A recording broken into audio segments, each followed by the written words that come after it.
Party's just beginning now. It is a Thursday, another episode of Crossing Lines, the place to be, Monday through Friday, 12 p.m. Eastern. I'm Donnie Rightside. He is Jeff Nadu, and we got you for an hour and a half. Action, fun topics, gambling, and much, much more. Jeff Nadu, it's a Thursday, man. How we feeling today? Feeling good. I'm feeling good, actually. Good. It's tomorrow's my birthday. How can I not be good? Whoa! Yeah. Big time, baby. So what are we, a week? Is it a week away from the extravaganza? A week and a half away. 9 days. Yeah. A little bit over a week at that point. By the way, talking about birthdays and coming up, I did catch your interview yesterday, Jeff, where I was a little bit, watching TV at night, couldn't get some sleep, popped it on, man. Very nice production with you and the Crack Man getting after it, talking about some shop and stuff, man. Yeah, I really enjoyed that interview. It's an interview I did when I was out in Vegas. We talked a little bit about my career and some of the mob stuff I've done, and it was great. Bill's a nice guy, longtime gambler. It was nice to just have a chat, and I love, I do the interviews where it's usually the guest talking, but it was nice to. I don't really get interviewed that much, so it was nice to do that. But yeah, thank you for watching, and look, I'll tell you what. We talk about it every day. We're kind of in the middle of the summer here. But, Donnie, I don't know if this is part of the show, but did you hear about that Spurs announcer? You know what? I just saw that come across my timeline. Joe Lisi, he actually said it to me here. And, when you see things like that happen, you sort of want to get those details. First of all, why do you get fired for that? Was it all of a sudden, Jeff, that you were... she was married, you were married, and it's just a bad look like Ime Udoka back in the day with the Boston Celtics, got banished there before he found himself in Houston. Do you know any details on that? Yeah, so it looks like, he's, I guess, the play-by-play, not the play-by-play, but he's color guy. No, he's like the main guy, right? Oh, he's play-by-play then. Yeah, I guess, in some way. He had an affair with a player, Lindy Waters III's sister. I guess it's just a bad look because he's married, right? And I guess the girlfriend of this guy, Jacob Toby, posted that, he's cheating on her. By the way, Jeff, who's the announcer guy? Is he a former player? Or is he just a middle-aged dude dating like a 20-year-old? No, he's this guy, Jacob Toby. He's a younger guy. He's not he's not old. He's probably mid-30s, late 30s. He's never played before. I never heard the guy's name. No. Wow. He's like Mark, a Mark Zumoff type. I don't think he played. But I think it's a bad look to obviously have him as the announcer. He's clearly having an affair. It's just a bad look. You got to get rid of him. But having an affair with a player's sister, that's a bit of a stretch. Don't you remember? You're probably too young to remember. Remember Toni Braxton, the singer, when she absolutely blew up the Dallas Mavericks by dating two guys? It was Jason Kidd and Jimmy Jackson, and blew the team up where they couldn't play together anymore. Women are dangerous, Jeff. You know what I mean? They'll cost you your job, and they'll cost you a lot of money if you try to divorce them. Look there you go, Jacob. Good-looking guy, good-looking young guy. You're right. Yeah. I mean, look, I always told you, Donnie. When I found a woman that I didn't look at other women when I was with her, wow, I would know that it was real, and I haven't necessarily met that yet. But women are devious, man. It's hard, man. You look at the way they look, it's hard. They're charming a lot of the time. And I'm looking up this. Now, I think I have this woman that supposedly he had an affair with. I don't know if it's her or not. I'm not going to put her out there, but she has been identified. But I don't know if it's the right photo. So let's see. It's not great. Get yourself fired over women, Jeff. Come on now. They say, Jeff, right? Think with the right head, as I think the usual term goes around at this point, man. Don't sacrifice that one night for a sacrifice in the future of you trying to earn your money and also you losing your family at the same time. We've talked about Vrabel's situation, the Rossini situation, just the way it is out there, man. Sometimes you're right, Jeff.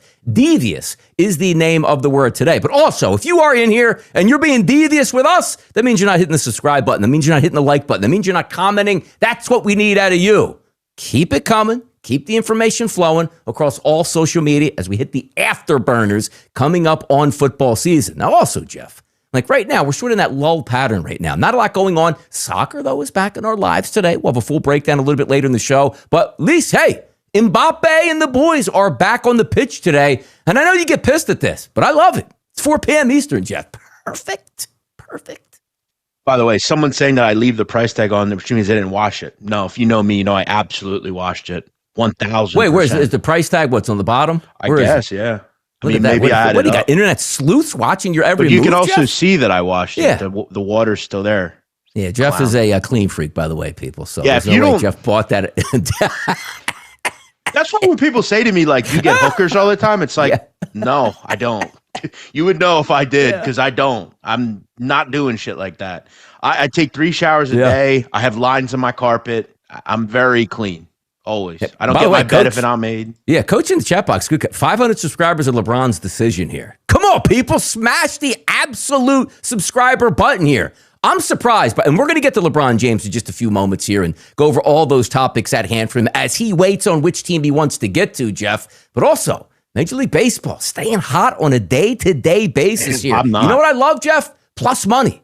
I love plus money wagers. Like last night, Jeff, right? 4 RBI props. 2 of them came in. Almost won 2 full units. I'm getting just a unit apiece on these games, man. I'm enjoying Major League Baseball. Got 2 more shotgun blasts that I gave out. And also, if you're not following at Jeff Nadu on Twitter or X, what are you doing? Same thing with me. We post picks all the time here. Interact, get that information. It's already been put out, so make sure you're doing that. Yeah, baseball's quite the grind, man. I mean, last night though, I had a losing night. I've had a good run too on this show, but I went 0-2. White Sox didn't score a run. You can't win first fives if you don't score a run. And the Dodger game, I don't know, for whatever reason, no one could hit, even though those 2 offenses are really good. There was Donnie, it was 3-2 at the end of the second inning. Yep. And I'm thinking, all right, beautiful. Another 12, 15 run shit show, but it didn't end up being that. And they only scored 1 run over the final, 6 innings? Yeah. By the way, in the action, which sometimes with the RBI props, which is so nice, we're getting those big prices.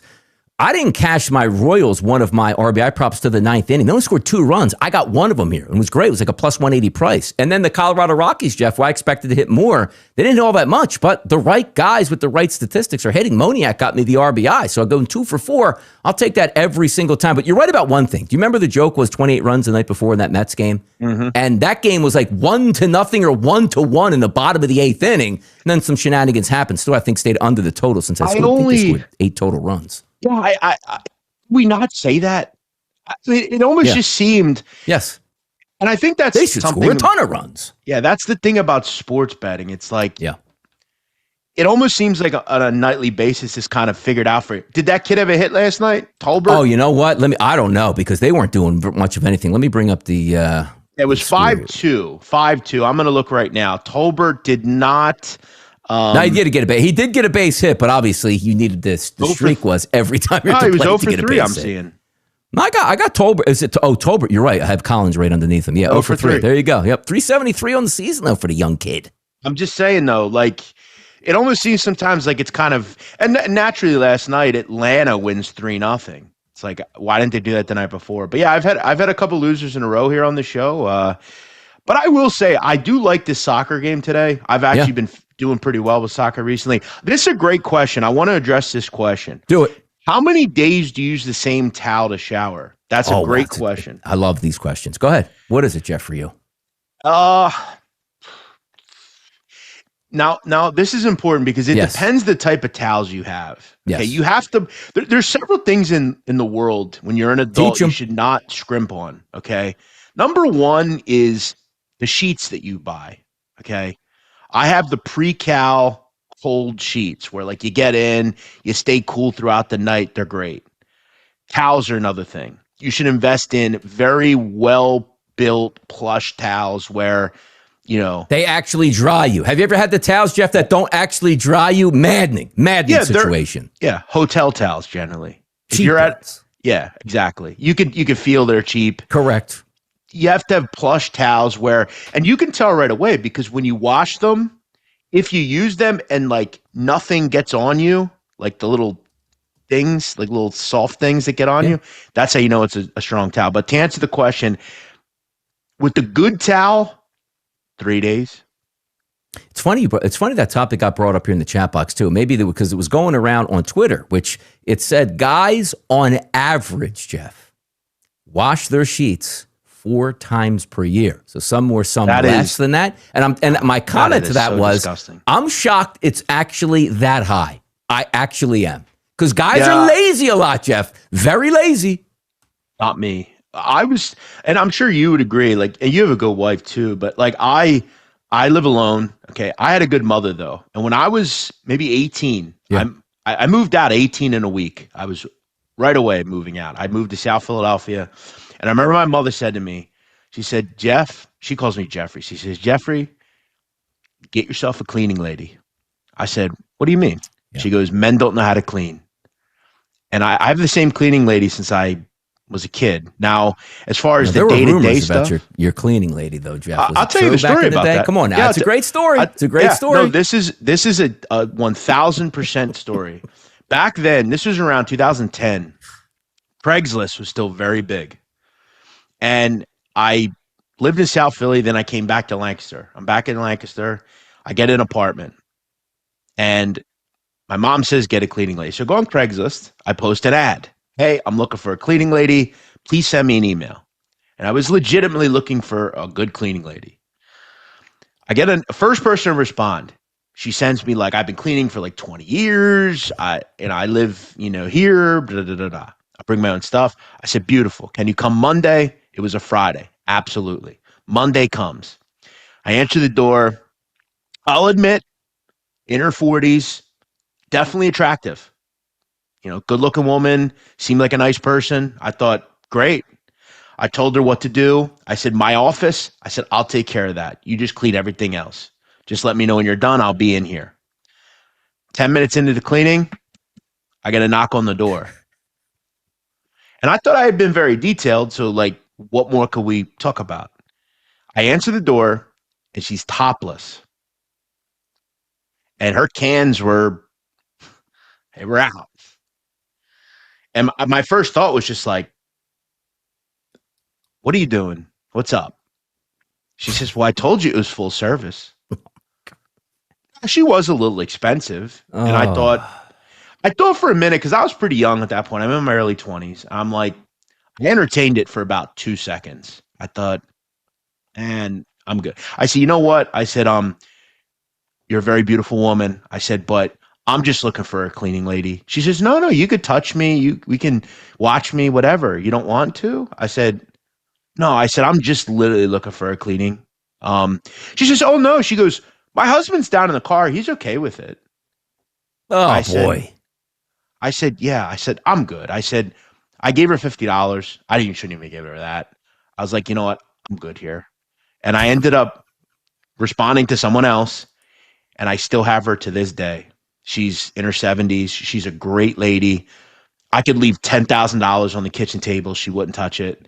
And it's, trials and tribulations. But yeah, I was looking for a cleaning lady. I love the story. See that? Like, so you never know. And somebody comes right into it. Aaron Rod in the chat box just came in at a great time. It is a great time. You never know where Nadu's going. That's the whole point of it right now. And I guarantee you right now, Jeff, I'm going to clip that. And I'm going to send that bad boy around. That's going to get some views. I'll tell you this. I think I saved the text and I posted it on Facebook. I think I still have the original text. Yeah. Not on my, it's just like a screenshot that I, if you can send me that screenshot, I will put it in the edit here and we'll put that out. That's a great one. That's a great one, man. I'm pretty sure I have it. But yeah, it was, again,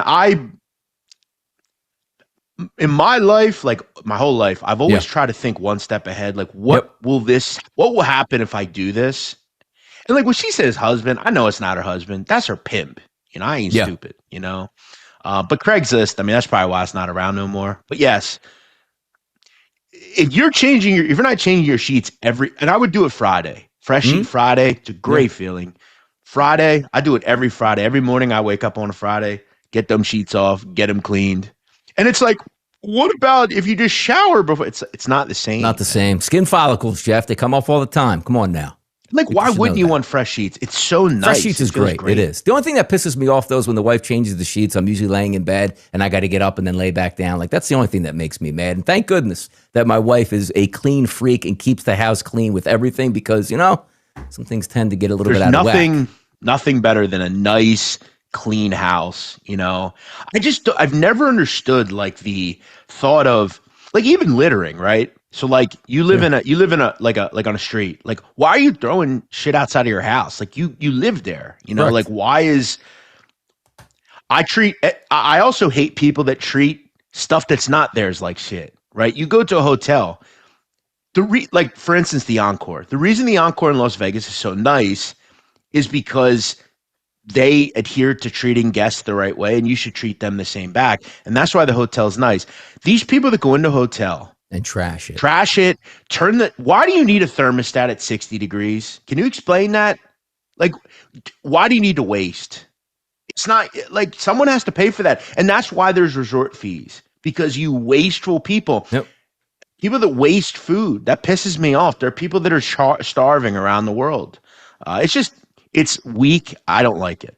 There you go. That's the way it is, Jeff. Now, also, do you want a clean transition to some breaking news here? Now, here's what I love about Jeff, right? So, rundown and set. Jeff asks me and goes, why the hell are we talking about Verlander retiring again? Because we brought up the subject yesterday's breaking news while we were on the show. And I said, Jeff, I got you covered here. Nobody cares about Verlander at this point and the walk-off. We actually care about the walking down the runway itself. Can we put that clip up here, Jeff, so you can review that one, huh? Yeah, see if it pops up here. Hopefully it's, I don't really want to see Justin Verlander walking down the runway. No, it's not Justin Verlander. It's a pretty good clip that we have here. Well, at least it's, if you want to look at it on the back end at this point. Jeff, there we go. There we go. Ask and you shall receive. There she is, walking down runway, little bikini action. Like, more impressive, Jeff, is my question that we like to ask. Bagging Kate Upton as your wife or making it 21 years in Major League Baseball? I always say it doesn't matter if you're rich. It doesn't matter if you're successful. There's nothing more impressive. And any guy will tell you, and this is why I don't subscribe to the fact of, he's just old and has money. Okay. No, at the end of the day, he's smashing someone every night. You're not. A man that walks into a room with a attractive woman will always gain my respect. Okay. It's one of the reasons I'm respected by so many people is I walk into the room. Who's that guy? Who's that guy? How do you get that girl? Yep. There's no bigger flex than a guy going, yo, how did you get her? Yep. How did you kick your coverage over there, Jeff? But that's why I wanted to bring up Verlander. It had nothing to do with Verlander in his 21 years. It was okay. He got Kate Upton. That was a big, by the way, it's been some time now. That was a huge deal when it first went down. Monstrous. Well, because Verlander is like, he's very good at what he does, but Verlander is just kind of like, he's a Southern guy. I think he's from like South Carolina. Yep. He's kind of like a Southern guy, I wouldn't say he's the most attractive MLB player in the world. He's not A-Rod or something like that. It just kind of, I think, caught people by surprise. But as I've said time and time again, most really beautiful women just want a guy that's a nice guy. They don't try to do too much.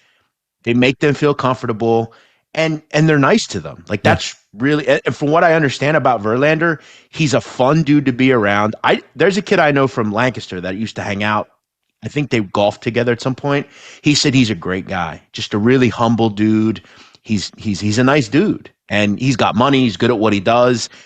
I don't think these celebrities like Kate Upton, I don't think they're running to find like that swimsuit, bad boy, bathing briefs model. You know what I'm saying? Yeah. Like, she, by the way, made my top 10 racks of all time, I believe. Yep. I think she was like 7. There you go. Oh, you did have the rack report back in the day. We have to bring that up, Jeff, and divvy that up. Yeah, I did the top 10 racks of all time. I'll give you one tease. Okay. Nancy Pelosi made the list. Oh my God. Yeah, that's a tease that goes in the opposite direction. How about this tease, Jeff, from the New York Post? We ain't giving up on Sorsby yet, or at least digging for more information. Did you know, Jeff, Brandon Sorsby and that whole connection where now the probe has shifted towards the Cincinnati Bearcats as the NCAA is looking to find out more about what this guy actually was doing, Jeff? I'm not sure what more we need to hear. If the investigation is true, which we would venture to believe it is, this is a guy who wagered over 9,000 times on sporting events, some of which were the teams that he played on. I'm not really sure what more we need to see here.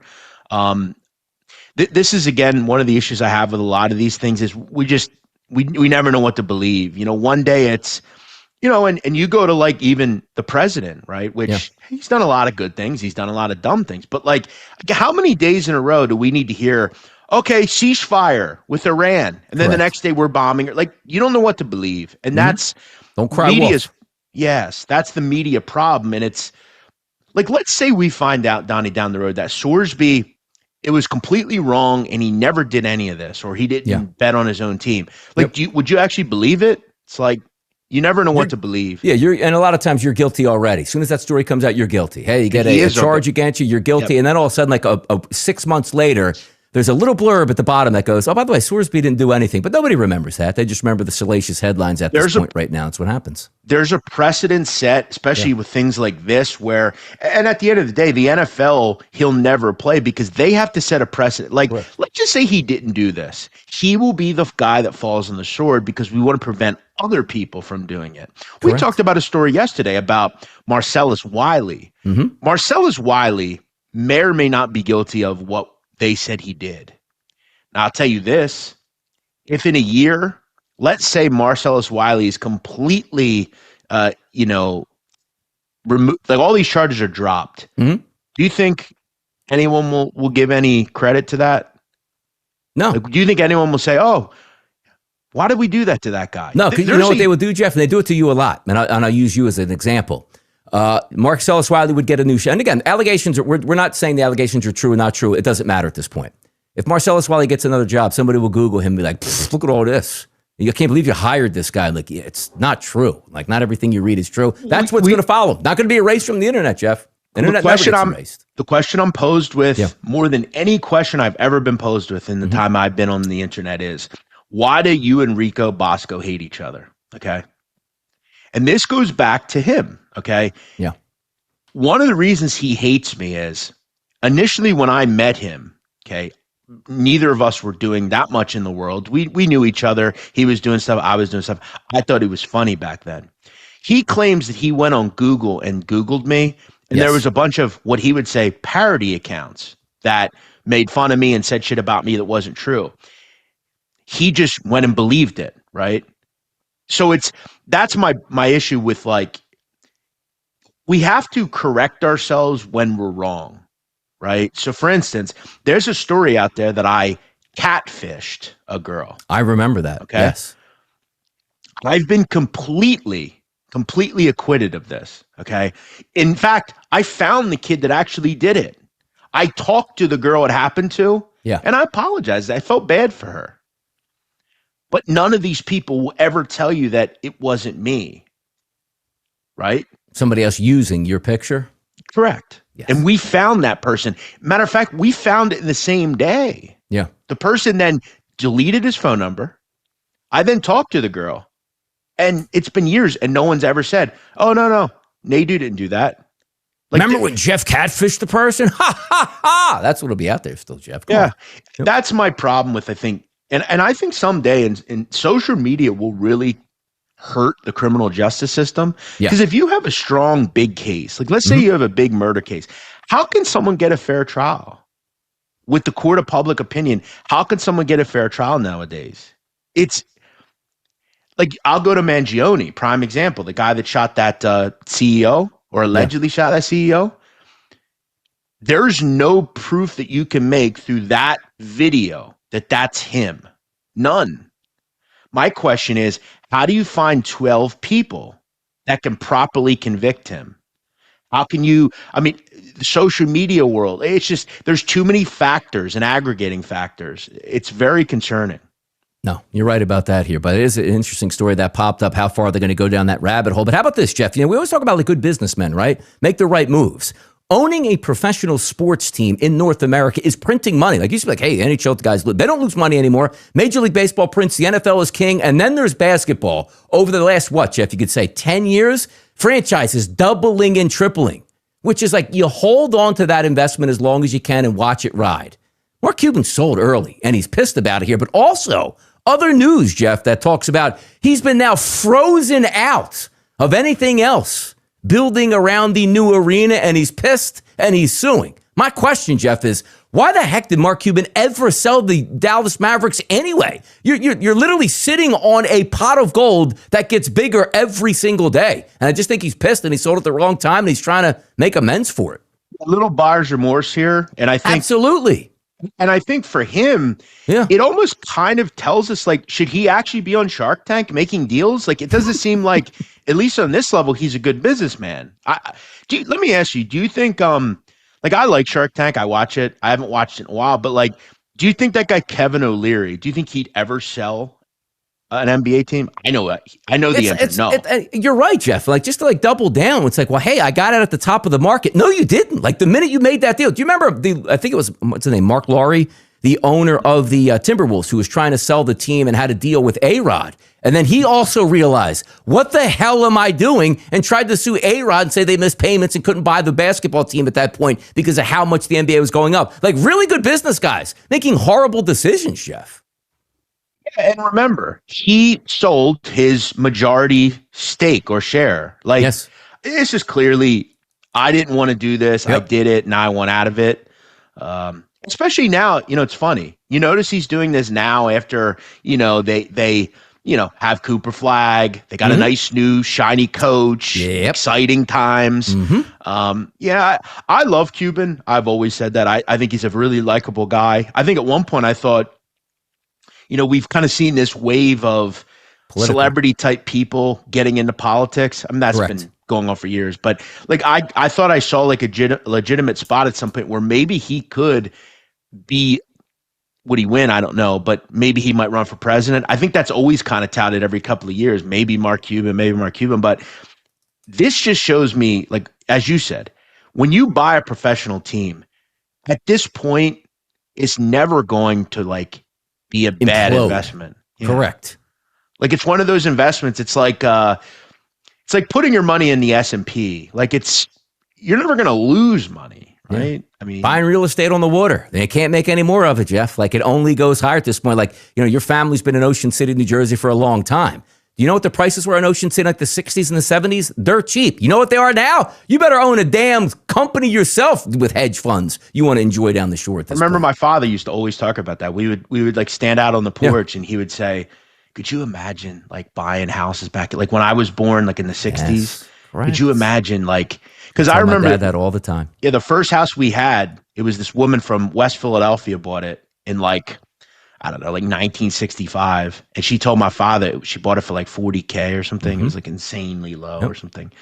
And now it's worth like $1 million. But like, think if you just bought like 2 or 3 of them. Absolutely. But I mean, it's like the thought of saying, I remember like the whole Bitcoin idea, right? I've told this story too. When it was around the time with the cleaning lady thing. My brother was in college and we had like a family dinner once and he brought his roommate. And the roommate sitting at the table talking to us about Bitcoin. And I remember after the dinner, I said to my dad, "Do you believe that fucking kid?" I said, "What a nutcase. Like, what is he even talking about? Bitcoin? Who would buy that?" Yeah. He's like, "Yeah, what a stupid idea." Like, and we thought how dumb it was. And then I talked to my brother. I asked him recently, like, where is that kid now? He's like, "Oh, he's worth like $100 million. He lives in like Arizona somewhere." Sure. And I you think about stuff like that. It's like, well, if only. Yeah, it's crazy, all this. By the way, I want to ask you this question, too. We're going to have a guest in just a few moments here. But the NBA is certainly going to Las Vegas here. And you always wonder, like, what are they going to name these teams? And what is the actual, like, mascot going to be? Well, Colangelo's group that wants to buy the Las Vegas team, he wants to name them the Jacks. The Aces are already out there. Now they're the Jacks. What do you think about that? Keeping it gambling wise, but the Jacks doesn't hit for me though. Like the Aces is actually a really good name. What they should do, Jeff, is like the WNBA gets a lot of money from the NBA. The NBA should be like, hey, look, you're going to be the Jacks. The Aces are now going to be the NBA team. I will say, I mean, Colangelo, that name in Philadelphia, at least where we're at, it's it's not the greatest name. Ruined the organization, Jeff. Came in after Hinkie, his son. If anybody doesn't know, Brian Colangelo Jr. was a plant from the NBA designed to ruin the Sixers, and he did it. Because you know why, Jeff? Nobody wanted the process, because if it worked, everybody would do the process, so they had to railroad it, Jeff. There you go. Now I'm getting angry. No, listen, I think there's no better place for a team than Vegas. That's awesome, actually. Yeah, I have to think about the name. I don't like jacks. Obviously, you're sticking with cards and everything. Yeah, not a big maybe fan. something desert related, the Scorpions or I don't know. Yeah. I don't know. They come up with lamer and lamer names over the year. Someone says the Las Vegas Dealers. What the hell is that? Dealers? Yeah. Why don't I just call them the Vipers? roulette? Yeah, that reminds me of wheels. Sopranos. The Las Vegas bankruptcies, the Las Vegas resort fees, like that would really hit right there. You know? Yeah, I'd have to think about that. Blackjack? The Las Vegas Black. See, that's better. Like the Jacks is not a good the Jack sucks. Wait, like why can't the Sacramento? It's a shame because can you buy out the Sacramento Kings, Jeff? Because there's already Kings. Spades? Is that too gambling related? Yeah, I mean, those guys are already the playing aces spades and the jacks at this point. All right, Jeff, you ready? Let's get to some fun here. We got a guest lined up and waiting here, maybe with a little New York twist. Coming on Crossing Lines right now, Mayra Lorena joins us, and I assume are we in New York City? Where are we at, Mayra? We're actually in upstate New York, a little closer to Saratoga, if you know, like horse racing and that sort of thing. There you go, Jeff. Horse racing in our bios in a way. So Mayra's on the show today. Before we get down to some of the business, Mayra, let the people know, like, the background. How'd you get here? Loving sports. What's the deal? Sure. I'm still wondering how I got here, too. It's a loaded question. Yeah. I started making baseball content about a year ago with the Yankees. I sang for them a couple times, God Bless America, the national anthem, took pictures outside the stadium. And then that kind of turned into creating sports content for Instagram. And I actually really enjoy it. I like making baseball approachable for people. I also do a little bit of horse racing. Basically, any of the sports that I grew up with my dad. I was raised by my dad, so two girls. So we're daddy's sons. Basically, we like boxing, we like MMA. Anything dad likes, we like. And so I actually joined the military in high school, and I'm just finishing up a 21-year career in the Air Force, and I'm transitioning into sports broadcasting. Myra, you strike me as Latina. Oh, yeah. Can you guess which one? Boricua. Yes, that is absolutely right. Puerto Rican. Yep. Just had the parade. Yep. Boxing.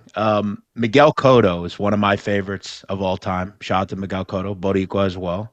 I got to ask, do you have a favorite boxer of all time? I'll have to think about that.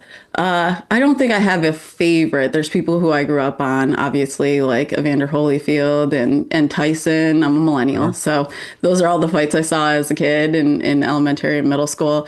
I like watching Anthony Joshua. I can't wait to see him face Fury. And then my dad did a little bit of MMA himself, so I love to watch a good fight. Do you remember when Evander Holyfield got his ear pulled up? I watched that live. I remember. I think I was in 5th grade. How old were you? There you go, Jeff. What were you in back then? What was that? It was 99, right? It was 90s, definitely, wasn't it? Yeah, I think I was like 10 or 11, yeah. Depending the year. But yeah, it was quite disgusting, but wild. I remember it like yesterday. Yeah, those were good times back then. And Tyson eventually hung him up, but certainly the Bronx Bomber, as they like to say, which is a nice little segue. I see the hat. It's New York. Now, the question is, if we had you on a couple weeks ago, maybe it's a different story. Aaron Judge banged up and injured. Volpe having some issues that he doesn't move from shortstop. The Yankees can't score any runs. And now what? 5 games back from the Tampa Bay Rays. What the heck's going on with the Yanks? Yeah, they're just in a slump. And the biggest part of the problem is how many players are injured. You reintroduce Judge today or Stanton, and it's going to look like an entirely different Yankees team. They also have Max Fried out. Carlos Rodon is back out again. And I feel like these are elite players. And once they're reintroduced, it's only July. Once they're reintroduced into the roster, the Yankees are going to be contenders again. I mean, it feels hard right now because it is a continuous slump. But this same team was doing pretty well, actually, when these guys first went out. So they have it in them. I think we need to get some of those guys back into the lineup, and then it'll sort of reinvigorate the team again. I mean, Donnie, they just don't look, and she's right. They just don't look like the typical Yankees, right? You don't have the typical Judge, Stanton. I mean, look, I'm not going to knock these players because some of them have been good. Again, Paul Goldschmidt was good 7 years ago, right? I'd be good with that. Max Sharman, Trent Grisham, I mean, Austin Wells. I mean, again, at times they'll look okay, but it just doesn't have that Yankee feel to me. Again, though, we've also talked about it. That division is solid, right? The Rays are very good. The Orioles are a tough little team that's starting to play better. The Red Sox have a lot of good pitching. I'm not saying they're a great team, but yeah, again, they got to get healthy. She's right. It's not even the All-Star break. It's barely the All-Star break. Yeah, easily the best division in the American League. Exactly. No, definitely by far this. Now, if we do take a look at the New York Yankees, where they say, because I agree with you, and last week we did a top 5 list on power ratings of what I thought in Major League Baseball. A lot of people were like, you know what, Donnie, you're wrong. Why do you have the Yankees at top 5? And I said, you know what? It's not about right now. It's about getting guys healthy. It's about making moves at the trade deadline. It's about playing good baseball and being healthy by the time we get to the playoffs. So I still have the Yankees as a top 5 team in Major League Baseball because I do think they turn it around. But also, it's been so long since they've even scored 5 runs, like Yankee Stadium in the summer here. We take a look and say to ourselves, like, my goodness, you're supposed to hit home runs. They just don't do it. And even yesterday, the Rays, who were in first place, 3-0 blank the Yanks. It's one of those where you are waiting for the guys to come back, but at the same time, man, it's frustrating. And bring on that all-star break. Well, I think what makes it especially frustrating is these same players who do well. Caballero hit 2 home runs actually in the game prior to yesterday's game. Yeah. But what's so frustrating is they have it. Wells performed fantastically in the World Baseball Classic, but has not been able to get it together this season just yet. So it's just confusing as a fan to see these guys play elitely, and then all of a sudden it's completely gone. I mean, Goldschmidt actually was very reliable there for quite a while, and then he's now in a slump of his own. So I'm not sure what it is or how you get them back out. But for certain, these players have shown at some point this season that they've been amazing. And people are always so quick to count the Yankees out. I mean, they were saying this right before the season started, because the Yankees are running it back, saying that they're going to do the same thing again. But it actually ended up turning into great April baseball because teams are so used to having guys come in and come out, while the Yankees had the same, for a majority of the same team over again from last season. And I mean, they made it to the postseason. And so these same guys are working together and actively improving what they're doing. But, with all of these players out with injuries, others are having to fill in those spaces. And you see, you'll see someone who's at shortstop one day and then he's in left field the next day. And it's hard to get this continuous rhythm as a player when you're constantly being shifted to different spots. Myra, one group that does believe that the Yankees will be back around is the bookmakers. They have the Yankees still. I mean, they're almost at an even favorite to come back and win the division. Now, again, the Rays 5 games ahead. I don't know, Donnie. I need a few more dollars to get involved with the Yankees. I think they will make some moves. They will obviously get healthy, but the Rays continue to play well. Do the Yankees at plus 130? Is that a bet you're looking to make? I don't think they can overtake the Rays personally. I personally am a cautious bettor, so right now I might not bet on my team just because they're in this sort of slump. But again, I think today it can entirely change, and then they're just flying through the season.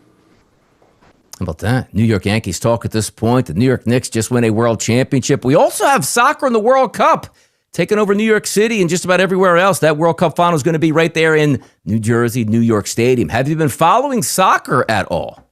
You know what? Honestly, I'm trying. I love to watch any sport. I think they're all very entertaining. But soccer, those rules and the time and why does the time go up versus down? I'm still learning at this point, and I think I need a couple different teachers.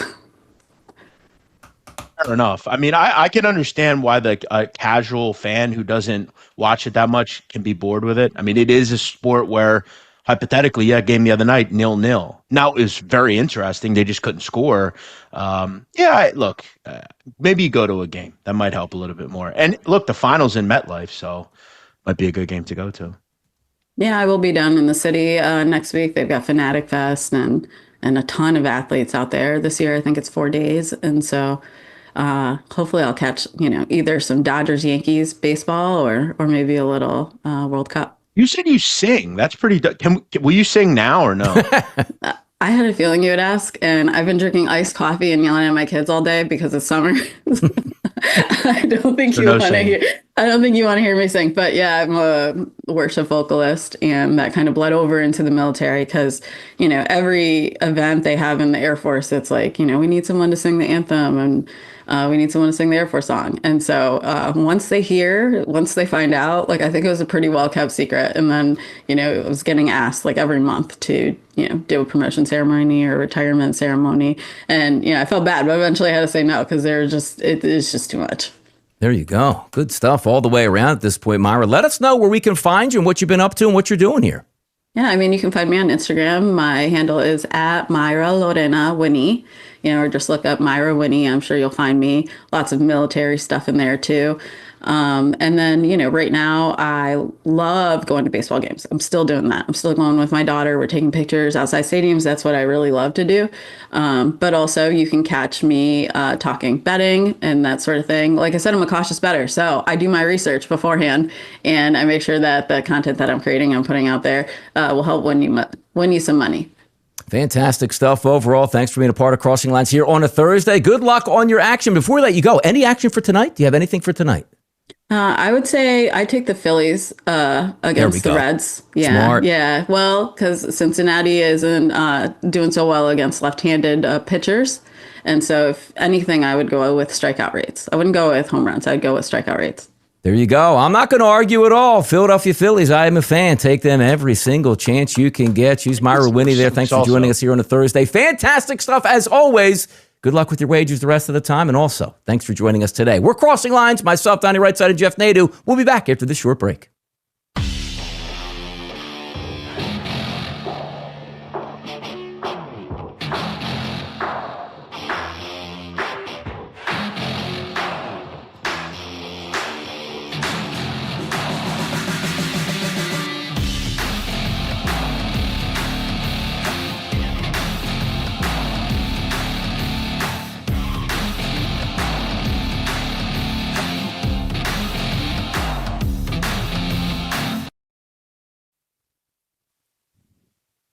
There we go. Right back at it here Thursday afternoon. By the way, Major League Baseball is underway right now. A home run hit there by the Atlanta Braves. They got a couple team totals, which we're going to hit in just a few moments here. But Jeff, the hot topics still continue to get out there. And one of the hottest topics today, I need your help. You know me. I'm going to watch France today. I think France is the better team. France taking on Morocco, 4 p.m. Eastern. We need Nadu's take on this. Goal scores, Jeff. Double chances. What's the angle here today? So obviously, France is very good. We know that. They have had some close calls, though. Again, you're not going to play at the most elite level every sinsingle game where you're winning 3-4-0. Yeah. We obviously saw them against a good outfit on Saturday. They struggled a little bit. They were able to find a late goal from their guy, Kylian Mbappe. But again, it's going to get harder and harder and harder. We then saw them, find a way. Now you got to play Morocco, a team who's just going to, again, set up defensively, try to hit you the other way. They are dealing with some injuries. That's the problem. One of their top guys is going to be out in the game. Look, I still think Morocco can score, though. I think if there is a knock on France, it could be their defense. Yeah. That said, we haven't necessarily seen it in this tournament. But we have to remember, they played Iraq, who is not a scoring threat. Senegal did score against them. Norway did score against them. Sweden, that was a nice performance, shut them out. And then they played Paraguay, who really just sets up defensively, and isn't the most attacking team going forward. I thought both teams have scored some value. It wouldn't surprise me if France kind of do what they did against Paraguay. The game's 1-1 for a while, and they get some late quality from Mbappe or Dembele or whoever. Am I interested in betting against France? No, I wouldn't. I'm a little interested, though, in both teams to score. I've been more and more impressed with Morocco as this tournament has went on. I think they're well coached, they're gritty, and they do have some quality up front. I liked both teams to score. I will also say, for anyone that doesn't know, Europa League qualifying is today. For anyone, this is very deep. Hajduk Split is playing Zelina. I like Hajduk Split tonight at home. Donnie, do you have any idea where Hajduk Split is? Let's go Egypt. Anything on Egypt? Can I do that? Or is that you're African? not even. You're not even in. You're not even on the same you're in the same hemisphere per se. But Hajduk Split is in Croatia. It's in split Croatia. There you go. At any rate, though, I like both teams to score in this French matchup. Give me Mbappe. Mbappe to score, Jeff, minus 120, including extra time. How does he not score today? Like, he's scoring today, right? This game's not going to be 0-0 until we get to like some extras. Yeah, and that's my whole thing with like if you're going to take +1 or like draw a double chance where you're going to back Morocco and hope that they can it's tied at the end. I don't know. I just feel like they're going to have to score, right? Do we really think France kind of gets shut out here? Doubtful. That hasn't happened yet. I just felt like it was 1-1, and I don't really care about whatever happens after that. I'm not really, again, if you like +1, you'd have to assume, or even if you like plus a half a goal, you're going to have to assume that they're going to have to score. So I think both teams to score has some value, and I think it's still +102, +100-ish. It's up there, in Boston? So down to basically a game a day. We're going to get a doubleheader this weekend, but it is the knockout stage and see where it goes at this point. But France has been an absolute machine. If we do re-rack and take a look today, because I don't think too much has changed here in the futures. Team futures, France still +180 price. Obviously, Spain +360. And as we know, Jeff, as this game starts to play out, that number is going to go higher or lower depending on the score. And obviously, if France wins, it gets lower automatically. France loses, well, you don't have to worry about it anymore because they won't have odds to begin with. But they are the favorites here. Almost a double chance over Spain at this point now, Jeff. So we see France +180. We see Spain +360. Argentina 4-1. England under 5-1. Those are the four favorites, I should say. Is it France? Is it Spain? Is it Argentina? Second life here? Is it England? What do you got? Well, let's have some fun here, Donnie. Go. So you can qualify for the next round. So I think we can assume, I think France will qualify. So we put them in. Okay. Spain, Belgium. Again, I think Belgium is impressive, but for the most part in this tournament, they've been underwhelming. Yeah. They did put up a bunch of goals against a United States team that is not good defensively. I just don't think the U.S. is very good. And they plus they were playing, I think, for more than just to win. It seemed like they really had something in that after all the stuff that went down with Balogun. But I think Spain advances. So if you just go with the two favorites, I actually think Norway can beat England. I've said that before. I think 190 is too high. I think it should be like 140. So I'm going to throw them in. And then I'm going to just assume that Argentina not only have the better team, but obviously from a standpoint of the World Cup, FIFA, I think you want to see Argentina. So if you just parlay all three of those plus Norway, plus 503, Donnie, not bad. There you go. A little action here, 5-1. Also, other news, FIFA rejected France's appeal to overturn OLISE'S yellow card. Now, I didn't see that play, Jeff, but was that a good yellow card, a bad one? And since red cards are getting rescinded, why not a yellow card? And why is that a big deal? Would that have been 2 yellow cards, which means he can't play? Like, what am I missing on this story here? Yeah, I have to look into it. I haven't seen it. You don't necessarily see everyone, but they did dismiss it. I think he's just trying to get it pulled away so he doesn't have to look, once you get the yellow card, you have to play a little bit more, you can't screw around. Can't be aggressive. Yeah, right. It's kind of like having in California, the 2 strikes on you criminally. Yep. Even if you get into a bad situation, Pelican Bay. Where you end up, Jeff. It's Ad Max. It's Pelican Bay, 100%. You have to be very careful. Now, if you only have 1 strike or no strikes, I'm not saying you should be going out and just whacking people, but you can live life a little bit more on the edge, let's say, and that's where you are with Elise. He can't really screw around. He can't have a bad because during the game, they'll look at it, but they're just going to get rid of you, and then they'll deal with it after. So if you can try to get one pulled away, you'd want to rescind it or get it rescinded. So it doesn't look like that's going to happen. But at any rate, I'll just say this. I want to shout out to Guan White. I see him milling around here. Thank you, Guan, for Happy watching. Thursday. Guan's been, he's been around for many years. Good Tennessee's man. finest. Yeah. And shout out to everybody watching, whether you're on Twitter or wherever. Shout out to you. Appreciate it. Yep. Okay, look, man, keep the social media going, keep the likes. And by the way, I need some more thumbs up out there. There should be a couple 100 thumbs up. That's the easiest one to hit, right, Jeff? You go on, boom, you hit the thumbs up, and away you go at this point and have some fun with that. But you know where the thumbs up we're waiting for here in Philadelphia? And we're waiting in Cleveland, and maybe they're waiting in Miami, and maybe out in Golden State. It's for LeBron James, taking a sweet-ass time out here making a decision, Jeff, that I believe his decision has already been made, but he is a diva and wants to sit out and say, you know what? I'll let everybody sweat over it at this point right now. So still a heavy favorite towards Cleveland. But you know what I hear from behind the scenes, Jeff? He's filming sort of a last dance on his career, so he needs content. And what better content is to make everybody sweat and hold off a couple more days because it is good for content. You got to tell me, Jeff, that he opted out and told the Lakers that he's not coming back. It's like, oh my God, what do I do now? You think Rich Paul, one of the smartest men in the NBA setting up careers here, is like, LeBron, we don't know what to do now. They know exactly what they're doing. What the heck are we waiting on, Jeff? Well, I will make a wager with you if you're interested that this is not done by tomorrow, which I think it's done by Friday. Yeah, I don't. Yeah. I think LeBron James is vacationing. I think he's enjoying his life and not too worried about it.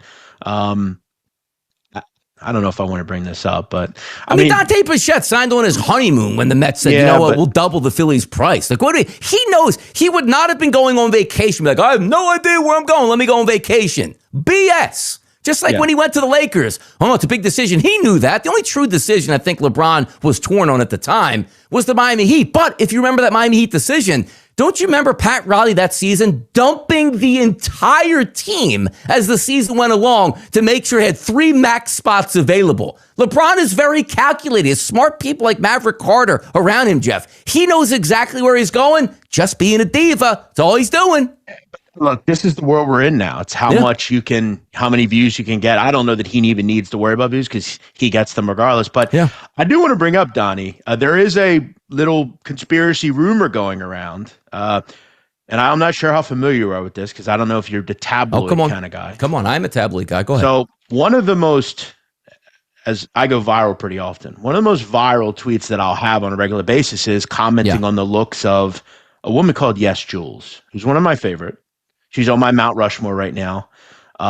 There is a long-standing rumor that Yes Jules allegedly had some sort of relationship with LeBron James. It's been in the tabloids for years. Now, currently, Yes Jules is in France, south of France, I believe Saint-Tropez. From what I understand, LeBron is as well. And there are some people that believe that maybe she was photographed in a pool yesterday and it got a lot of views. And a lot of people are like, oh, maybe she's with him, and they're like thinking that's why he's not made any decisions. Some people are saying Savannah should go and slap her for screwing around. I'm not saying he did. If he did, I understand. We've all seen Yes Jules. We all get it. She just looks like she smells so good. Yes, Y-E-S? What is her first name? Well, her name's not really Yes, but that's just her nickname. Yes Jules, J-U-L-Z. Let's see. So I'm gonna bring up on my screen here. All right, American media personality and talent manager, 36 years old, Jeff. 5'8". So yeah, look at that. It's not. We're not going for the spring chickens. And there's a meme where LeBron's like in a pool, like going like this. Yeah, you've probably seen it. She essentially recreated that. So like some people are thinking like, oh no, is he back dipping in private stock again, or allegedly? But yeah, Yes Jules, I've had a lot of viral tweets with. There you go. Yes Jules. We'll see. Look, there she is right there. Talent agency. Saint-Tropez, you said she's in right now. Maybe flew her out saying, I'm going to hang out with the boys then on vacation. I'll be back tomorrow morning. I would hope he's not doing that because it's pretty much out there. That's kind of maybe one woman you should stay away from at this point. And she's been asked about it and she always like doesn't want to talk about it. So it's, I don't know. How about a little Major League Baseball talk, Jeff? 2 games going live right now. I do have some action in those, which we'll get to in a moment. But you know what pisses me off a lot in Major League Baseball this day and age? Why we worry so much about arms and they're breaking down. They're going to break down when they break down at this point. Arms aren't supposed to throw 100+ miles per hour. But also, Jeff, when you have a chance to do something historic and don't get a chance to finish it, that ain't right. Yesterday, Jared Jones, perfect game, Jeff, through 6 innings, under 100 pitches. Pulled them. They lost that game. What's the point anymore of this, Jeff? Like, I don't like when you have don't you let the guy go until the base runner gets on base? Yeah. Now, also, if he's at 160 pitches, I sort of get that. Perfect. You would have to fight me to get me off of that mound, Jeff, with a perfect game. Yeah, it's kind of taken away from the nostalgia of baseball because, years ago, you're staying out there, right? Yep. And no manager's going to come out and take you out, right? But it's a different world now. It's analytics. We got to worry about 5 years from now, that kind of thing. But yet you don't have a problem with the pitcher throwing 100+ miles an hour every pitch, and that's okay. I mean, that's going to, Mizorowski does that, no? Oh, by the way, like throwing that fast, it hasn't seemed to affect like Aroldis Chapman. He's still doing it. Like, Yeah. I don't know. But yeah, the very few times where you have a deep game, as far as a no-hitter or a perfect game, as I said at the Borgata, unless you pick me up and take me out of here, I'm not leaving. That's what I would do. Yeah, I don't get it. It's kind of, again, another thing that's screwed up with baseball. We've taken away like the nostalgia, and that's lame because people want to see that sort of thing. And that means everything to you. You know, you sit in your rocking chair at 65 years old and be like, dude, I threw a perfect game back in 2026. And now you know what you sit in that rocking chair and say, I had a perfect game. They took me out. And I never got close to that again. And I always wish I had the chance to go after it. Like, what's the worst case scenario? He throws 108 pitches. Like, dude, it's only the top of the seventh inning. I can't have you throw 160 pitches in this game. All right, understandable.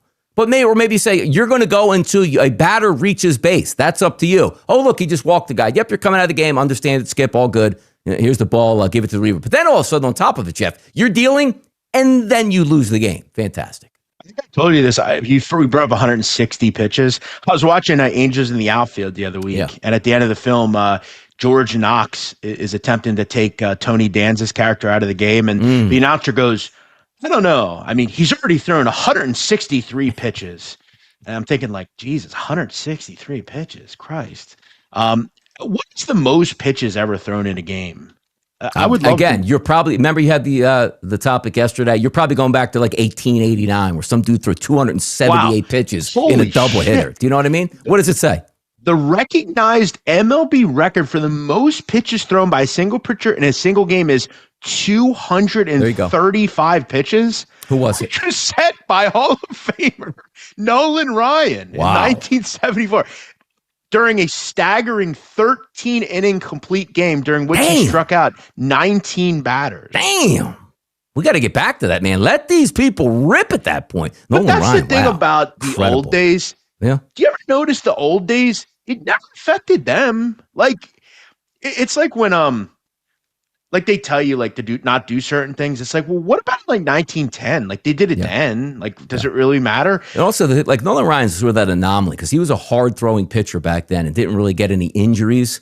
But when you go back, like arms aren't supposed to throw 105 mile an hour gas. It's just not what they're supposed to do. So you go back even to the 1980s, like starting pitchers. Hey, man, he throws 85. Wow. Like that's so far gone at this point where you had rubber arms back in the day because if you're throwing 78 miles as your fastball, you could do that all day. Yeah, you want to throw 98, you're using up all that grease, man. But 235? That's crazy. I would have thought maybe 150, 160, but like 235. Also, I guess back then, they didn't really know of things. So like, do you know how Al Capone died or no? No. Al Capone died from syphilis. When Al Capone was in his young 20s, he was living in a lot of like brothels and things like that because he was running brothels when he first went to Chicago. Al Capone's originally from New York City, but he moved to Chicago under a guy, Johnny Torrio. Al Capone messed with a lot of hookers that worked for him. He got syphilis, and syphilis is one of those things where if it's untreated, it'll kill you over time. And like 20 years after he got syphilis in his 40s, he developed like really bad symptoms from it, and he eventually died from syphilis. It basically ate him away. Goodness.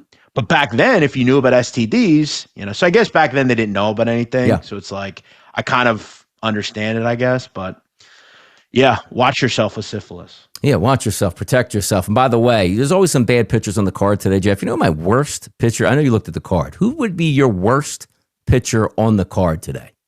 Like if you just looked out there and said, this guy sucks, because he does. Yeah. Well, I mean, yesterday it was Sasaki, and he was pretty good. When Myra was on, I mean, I don't know, Brady Singer kind of sucks. Is he the worst pitcher on this card? No, I would say he's down there. Yeah, probably Griffin Canning. Griffin Canning's down there. I got Merrill Kelly, Jeff. Yeah. 124 xFIP minus, 571 ERA, 6.30 FIP, and the worst Sierra on the card by a wide margin of 5.38. Arizona, San Diego tonight, same game, Jeff. Horrendous pitchers. And yet you got some 8.5s out there, Jeff. Go figure. Go figure. Yeah, I think it goes back to just like lineups and that sort of thing. But, at the end of the day, when you have two pitchers like that, look, if you bet the over here, like it should win, right? And if it's 3-2, like it's last night with that Dodger game, I'd bet that over every single time. Yeah. Same thing with the Nationals game the night before. Like, I would bet that every time. You can't deviate away from what you know. We know that Griffin Canning is not good. We know that Merle Kelly is not good. We just kind of need you need the bats to do their thing. But I mean, Griffin Canning, 1.61 WHIP on the season. Yeah. Look, when you play close to the sun a lot, you're going to get burnt eventually. Yeah. And when you have cars, man. Yeah, when you have 1.5 base runners per game, eventually teams are going to get those big hits. I like the over there. I don't necessarily have a play today. I'm kind of treading lightly as we head into the weekend, but that was one that I had my eye on for sure. By the way, best pitcher on the card today analytically, Seattle Mariners. It's Bryce Miller. You take a look at him, Jeff. Again, xFIP minus. You wanted to be around 100. It's the average.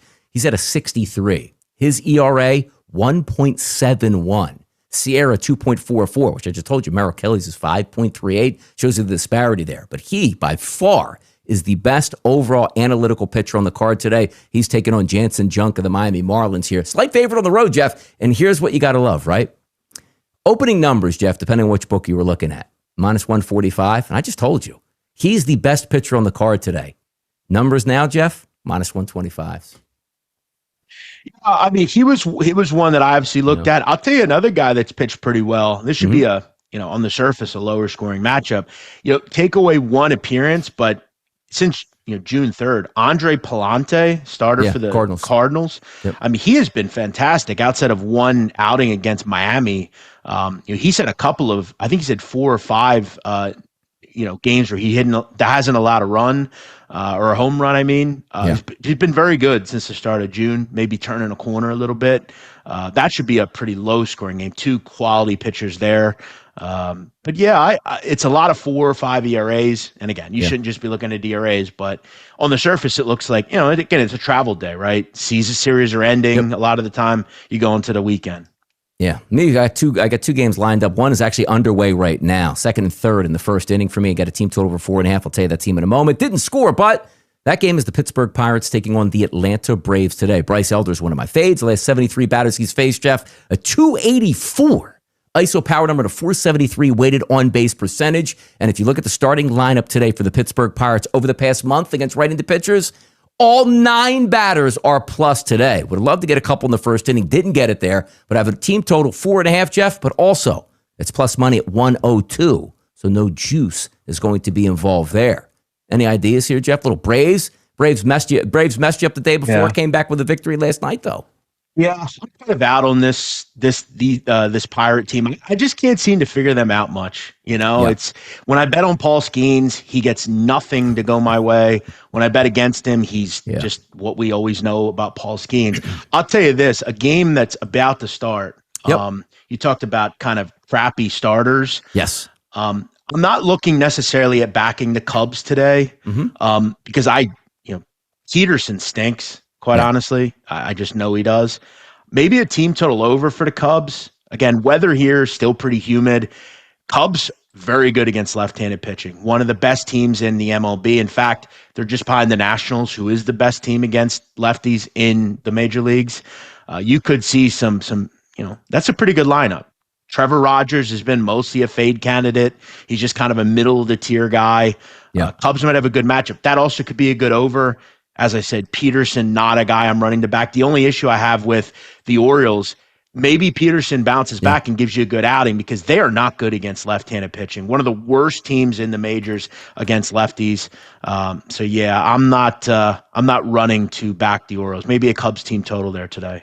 Maybe. All right, how about this one, Jeff? Got another one. Early afternoon action. 1:10 start. Kansas City treated me kindly again last night and the night before. I'm going to go back on the bandwagon. I'm going to take the Kansas City Royals over 4.5. This one, Jeff, plus 108. So 2 games today, plus money. You win one of them, you make a little bit. You win both of them, it's fantastic. But as Jeff said, sometimes tricky on getaway days, afternoon games, not the best pitching matchups. You try to settle in. Take a look at Sean Manaea, a pitcher who is left-handed, who can't get right-handers out. You love to see it because then you take a look at the lineup today and go, oh, look at that. There's only one left-hander in the lineup for Kansas City, 8 right-handed batters. 79-degree temperatures, 10-mile-an-hour wind blowing out. Fade Manaea today, and I'm going to take the Royals at 4.5, also as a team total, some plus money. So my only 2 action games today, Jeff, were actually early start games today. I mean, you have a good kind of read on that Royals Mets series, I feel like. So that's a good one for you. Maybe one other one. We mentioned the Yankees earlier. I mean, that's Dylan Rasmussen is generally a good back. We know, look, the Rays are a good under team a lot of the time. They're not a great power hitting team, very small bally. They have a good starting pitching group, pretty good bullpen. Paul Blackburn, you talk about a guy, Paul Blackburn. I'm always fascinated at how still around. Yeah, like I remember it was a couple of years ago, he had an injury, some sort of, I think it was Tommy John. He's played for the A's at the time. And I remember Paul Blackburn was just money against the number. Like every time he'd pitch, it was just terrific. This is a guy who you don't really feel like would be any good, but he just finds a way. You look at his last 7 games, Donnie, he's kind of just, he's not at a ton of innings, but he doesn't allow a lot of base runners. He's just kind of a guy who is a workhorse, right? He does his thing. You're not going to see him for real long. You want to get 3 or 4 innings out of him, maybe if that, and let your bullpen do its thing. But maybe a first 5 under there, it shouldn't be a high-scoring game, I would imagine. No, full card. You got a game 12:35, obviously already underway at this point. 110, 135, 140, 2 o'clock game. Then the night card tonight that you can watch. And also, Myra said she's on the Philadelphia Phillies today. Heavy favorites against those Cincinnati Reds. We'll certainly see how it talks out. But I've been enjoying Major League Baseball. And also, Jeff, just like the what's coming up on the horizon. Next week is the shittiest week every single year in the sporting landscape because the All-Star Game Major League Baseball sucks. The Home Run Derby is whack as hell, and we have to wait for baseball to come back. But then, on the horizon, NFL training camp starts. So next week is always my most hated weeks that we have on the sporting landscape, Jeff. That's what we have to look forward to. Yeah, I will just say one thing about this. So the NFL, ESPN does these top 10 lists. Yeah. I just want to make one thing clear. Go. Jared Verse is not in the top 10. Top 10 of what? Like defensive ends or pass defensive ends? Yeah. I would at least have him in the top 10. I think it's kind of a slap in the face to him, but I think he's been very good. But at any rate, they're doing these lists, and that's where we are. You're right. It's the middle of the summer. You've got to find things to talk about, and that's why if you can have some semblance of a show at this time, you are decent at what you do because this is not easy. You got to find things to talk about. And when football's around, it's easy because there's so much easy work, man. It's not even work. Once football starts all the way through to the end of the Super Bowl, it's just autopilot, so simple to go over with too many topics to fit in the show is always hey, what are we going to fit in the show and see what's what? So, Jeff, when we fit in the show, we love ourselves some trending topics. Now, me, I like myself some good music. I told you. You do. The only thing I don't like is country music. I think it stinks. I think it's boring. It's my opinion. It's what I think. I like boy bands. I like hip hop and R&B. I like metal. I like everything you could. Yacht rock, you name it. Hall & Oates, seen them at concert 12 times. I love all genres except country. Now we take a look, Jeff, when we talk the Super Bowl, right? It's hey, it's going to be Rihanna. Who's going to be performing? Is it going to be Usher that's going to be performing? Or how about everybody gets together, the rap and hip hop superstars like we saw in the Los Angeles Super Bowl? But how about this, Jeff? World Cup, the final halftime show. BTS, Smooth Like Butter, Justin Bieber, Madonna, I didn't even know she was alive, and Shakira. You can never go wrong with Shakira. Give me an idea what the lineup looks like, Jeff. Are you interested in this? Yeah, not really my thing, but I can understand why these individuals are picked. Because, again, you're covering Canada, Bieber's from Canada. Correct. Obviously, you're covering the Latin world, which is Shakira. Yep. Madonna, Colombia. She could do, Madonna's still very well known. She could still perform like a virgin. Yeah. I don't know if she'll do that, but either way, you're kind of covering all bases. Look, if it were my choice, I would tell you who I'd pick, but not a lot of people want to see that. What do you want? I don't know. Benny the Butcher or something. No, come on now. Beanie Siegel or something. Freeway? Yeah, 100%.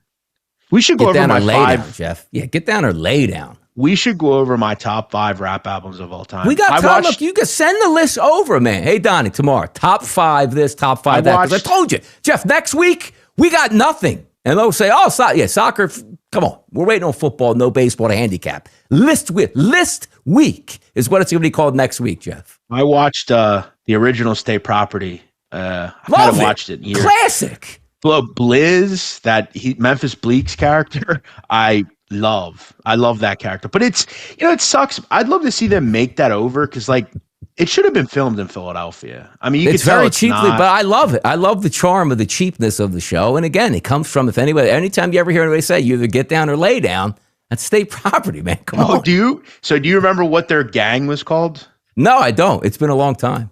ABM. Nah. Do you know what ABM is? No.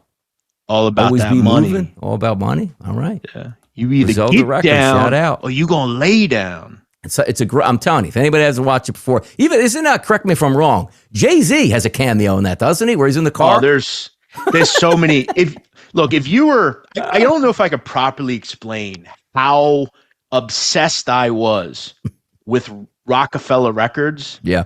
And here, this will explain how serious I was about Rockefeller Records. Zanga, that was the first social media site that ever came out. It was like this diary type thing. It was like the early 2000s. Yep. My username, Rockefeller932. Okay. I remember that. I loved one of my favorite rappers of all time is Oskino, which nobody knows who Oskino is. No. I'm a Philly rap guy. I used to go to 52nd and Market and buy the mixtapes every week. I love that era. I miss it. I wish we could go back to wearing Gerbeau jeans, Tim's. I had an Allen Iverson do-rag. I loved that. Like when State Property came out, I went to Sam Goody, bought it. I love that. I love it. I wish we could go back to those days. Nostalgia, Jeff. We love nostalgia, which brings up this next topic. And sometimes, like yesterday, I talked about game shows. Like I love Press Your Luck. Today, I don't know how much of a fan you were because, you were probably, I don't even know, late 1980s. Jeff wasn't even around. Field of Dreams, which I do love Major League Baseball with the Field of Dreams game, which they had. Then they made the field, and then they're going to probably start it up again next year. Did you know, Jeff, the ball that was used in the final scene of Field of Dreams, which has a lot of people crying about having catches with their father, Kevin Costner has a catch with his father. It sells for $123,000. Like, it wasn't even like a real baseball like Babe Ruth hit. It was just a baseball where they had a catch in Field of Dreams. Gets almost $125. For what? A ball? That makes sense. Yeah, in a movie prop, Jeff. It's not like it was like, hey, Barry Bonds hit this ball as the 73rd home run. Movie prop ball. Never seen that movie. What? Yeah, I don't think I've ever top 10 sporting movies too. Another list. Me and Jay. You know what, Jeff? I need you after this show to brainstorm lists, as many as you can, that we can get after, because the fact that you haven't seen Field of Dreams, fantastic, one of the best. Yeah, I like Kevin Costner. I love Kevin Costner. Me too. Yeah. I also like. I watched the other week. I like Harrison Ford as well. I like Harrison Ford. A great film that he's in. Yeah. Witness. You ever see Witness? Love Witness. Wait, right in your country, Jeff. Yeah. Come on now. Yeah. Yeah. No, they filmed it. He embeds with the. If anybody doesn't know, no spoilers, but he embeds with the Amish and sticks up for the Amish and realizes, you know what? Not a bad way of life. Yeah, no, he falls in love with the girl one from Top woman. Gun. Yeah, sure. That's a great movie, man. Samuel Jackson's character, and that's really good. And I'll tell you what, the good thing about that film that I always respect a lot is, and I get clowned on it too all the time. People say I'm Amish and stuff. The Amish are really good people, man. They're great people. They're really great people. And that is the most vivid portrait of what the Amish are. The way, like I'm always fascinated, and I think a lot of the Amish, because when my father died, they all came to his funeral, every one of them. And they made it there. And I have a lot of experience with the Amish, growing up with my father, and he had many employees that were Amish. They'll get behind people, right? If your roof gets blown off, from some sort of fire or tornado or something, they will literally band together, 50 of them. They'll go and rebuild it in one day, and they'll sit down, they'll eat like that. That I'm so impressed by that community, because even in 2026, I will tell you though, so my house I live in now, Donnie, it's a pretty new neighborhood. They did the woodworking in my house, the everything. I remember last year, I thought a cool content idea would be to document them building a house every day, right? So across from where I live, they were building a 6-unit kind of townhouse. And I thought, wow, let me document this day one and see how long it takes for them to put the house up. And I did it. It actually got a lot of views. And I'm running one day outside, And one of the foremen for the Amish crew comes over to me and goes, "Hey, I heard you put us on TikTok." I said, "You saw it?" He goes, "Yes." He goes, "We all have a TikTok. How'd you get so many views?" I said, "I don't know." I said, "People are just interested in you." He said, "Hey," he goes, "Do you think next time you could tag us?" I said, "Yeah, sure." And they did it in like 10 days. It was super impressive. Very, very impressive people. I got a 4-year-old Springer and an 8-year-old Springer, Jeff. You know where they came from? Amish country. Lancaster, baby. Oh, yeah. That's Lancaster. a big. Anybody I know from Philadelphia, South Jersey, they always come up here to buy puppies, dogs. It's the place to go. Like I pulled up on a farm there, bought my one in I think 2017, the first one, the second one we got 4 years ago. Same thing back up in Amish country, man. They know what they're doing with puppies at that point, but certainly Amish, very good people at that point. No doubt about it. And Jeff would know. Jeff is right in the middle there. Some people, oh, Jeff's all Amish. Not all Amish, these people. They have their stuff. Well, they do what they do. I have, they think I have a haircut like the Amish. I'll tell you right now, no Amish has a fade like me, okay? I've definitely spruced that fade up a little bit. Yep, there you go. Can work on it, Jeff. By the way, we're going to get into more topics, and one of those is going to be best fast food restaurants that I like, which ones I don't like, but also French fries come up. So let me ask you this quick question on this. Are you a French fry guy? Yeah, I like a good fry, sure. I love fries. I try to limit nowadays fried food. It's pretty bad for you. Yeah. I do eat it like once a week usually. Like tonight, I usually, I'll get some fries. Mm-hmm. But when I used to be very overweight. Big man on campus? Yeah. I would go to like get the, not one burger and fries. I was in 2 burgers and love fries. It. Got to do it. Yeah. But for me, I do like a good fry. I love fries. Like I'm the type of guy that I'll go out and hey, I'm going to go and get like a pizza or whatever. I'll stop by a fast food restaurant on the way home and eat the French fries. Like I'm like that. But the question always comes up, like what type of fries do you like? Because Chick-fil-A is a very good product overall, but I don't appreciate the waffle fry. I like the regular French fry. Give me the French fry from Wendy's. Give me the French fry from Burger King. Give me the French fry from McDonald's. Don't give me the French fry from Five Guys. But like the waffle fry, Jeff, is that up on your list high or just that's a fry is a fry? I haven't had them in some time. They're a bit too much for me. I more or less just like I think in one of my food reviews I did at the beach, I like the skinny fries, like they're easy to shoestrings, like the shoestring ones, yeah, and they're a little bit more like formidable, yeah. As far as fast food, I do remember I liked you get a little cheesesteak when you're younger, at least where we live, and my grandpa would always stop at McDonald's for some reason. Yes, Pops knew it, man. Your grandpa knew it, man. There was McDonald's. It's still there. There's a McDonald's on Water Street in Lancaster. Yep. We used to stop there and go and get fries. But yeah, there's all types of fries. I mean, I know the pizzerias that I go to, they have the ones that are a bit bigger. Yeah. But yeah, waffle fries, I'm not a big fan of. Steak fries, not a big fan of steak fries. I'll just give me we have the chat box up here with a vote. Waffle fries or French fries. It's easy for me. It's always going to be French fries as it is. And I like them skinny. I like them crispy. And away we go. Now, Jeff, I've never been to Chick-fil-A, right? I'm going to have to take you.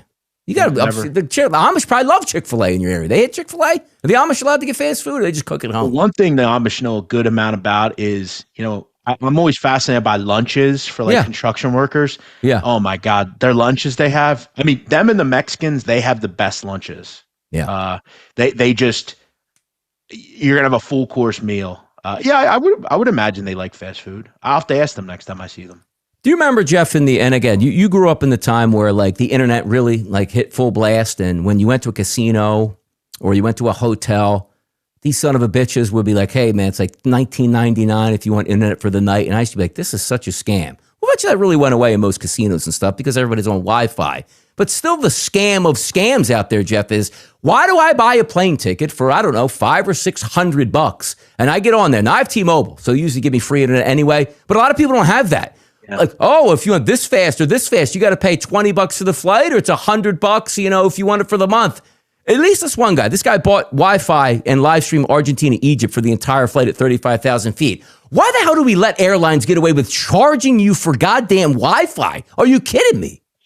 So I was in this exact situation last week. Go ahead. Yeah. Germany was playing Paraguay. Uh-huh.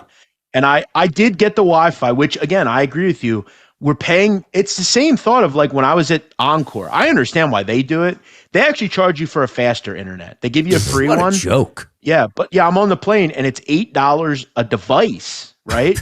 So I have my iPad, I'm watching Gamora, and then I'm like, you know what? This game's on, I'm gonna watch that. But I wanted to get on Twitter and I go on my phone and it's like, oh, you have to buy another $8 Wi-Fi. And it's like Southwest has became just like another airline, right? It used to be like you could choose your own seats, throw a bag in there. Yeah, it was kind of a little bit better than like I don't fly Spirit or Frontier, but it was like a decent airline. Like if you have to go to like Boston or Florida or something. Now it's just another thing.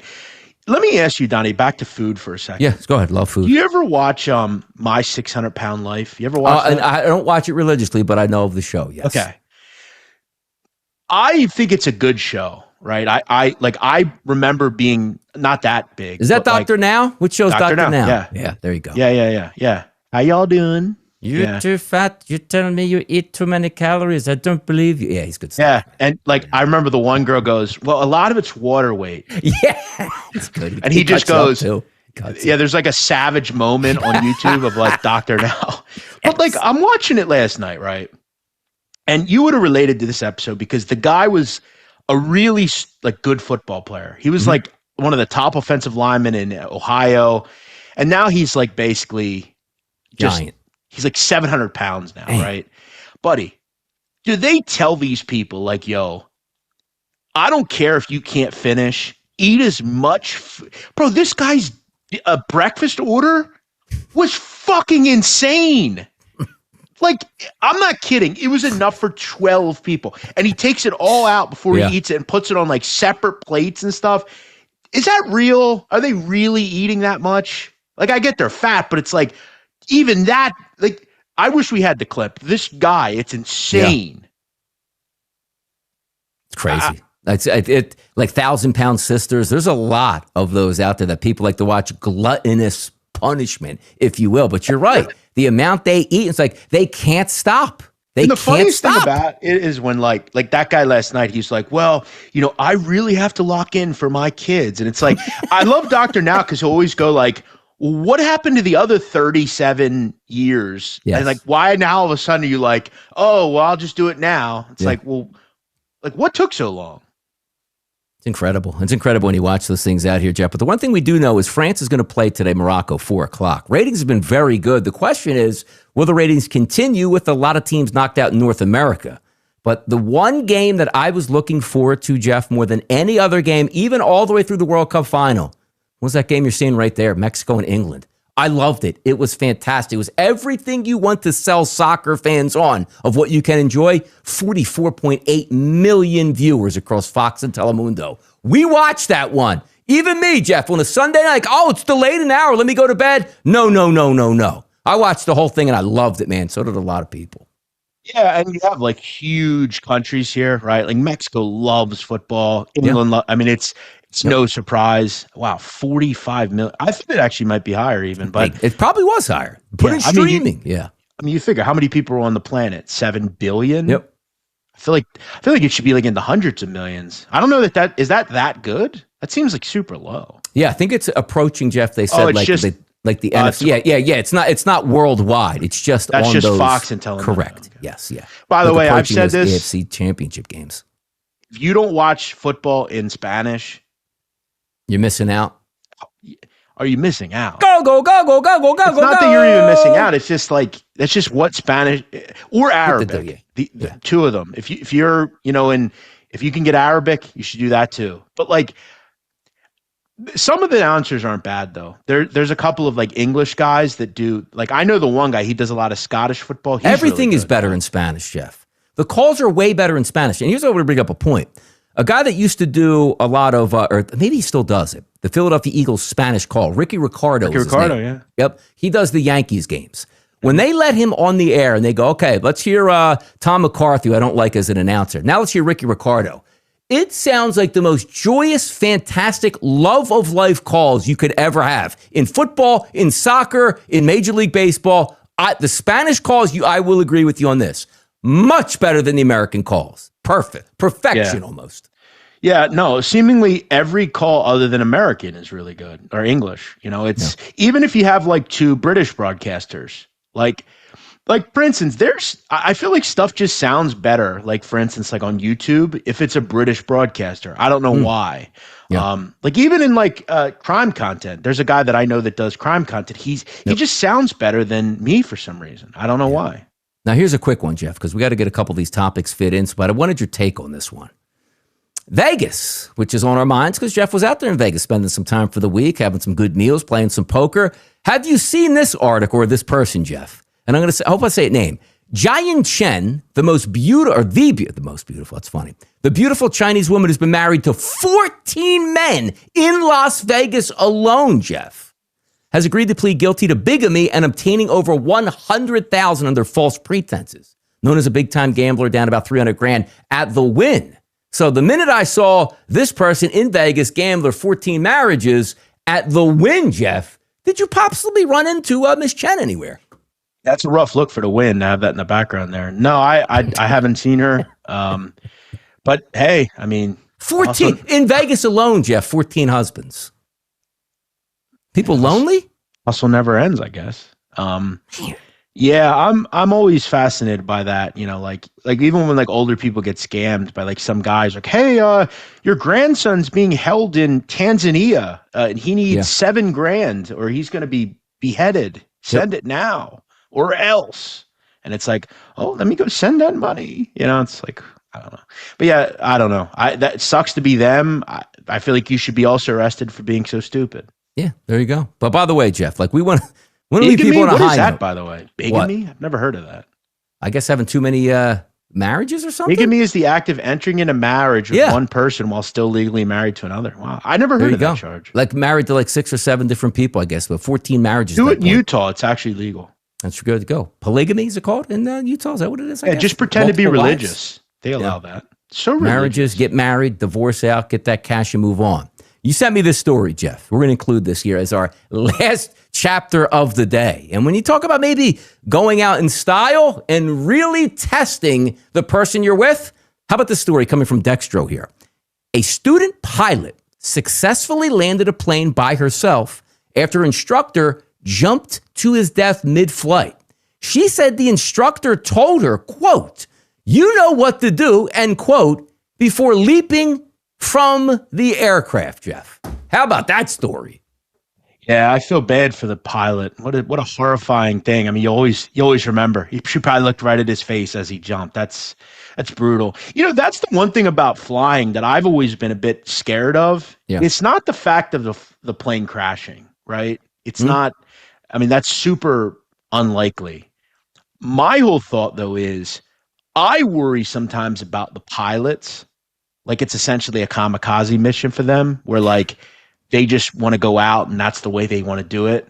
And they take everybody with them. Because that actually happened in, I want to say India last year, I want to say. Hold on, let me see. There was one. It was India, I believe. One guy survived. Yeah, there's a famous one here. I want to look it up. Seattle pilot. Oh, crash. Yeah. What was that guy's name? He wasn't a pilot. He was just some nutcase. He was a baggage handler. Yeah, they stole an Alaska Airlines plane. I watched all that stuff a couple years ago. Actually, it was funny. It came up about 2 weeks ago on my timeline again. Absolutely fantastic. When you talk about like, and again, some people have screw looses and some people live their life the way they want to.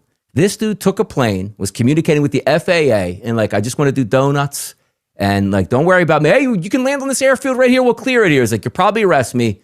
Let me just go out in style. I'm going to do this move. And I'm just going to land this thing in the ocean. Man, some things that go through some people's minds at this point. I'm scared to death of heights as it is. I can't imagine taking a plane where I don't really know what I'm doing, but I'll let it fly. The dude was flying around mountains, like Mount Rainier up there, Jeff. Yeah, I'm not one of these people that's like, I fly if I have to. Sky King, there you go. Kenny had in the chat box. Yeah, that's his name. Yeah, I fly. I know it's kind of a part of things.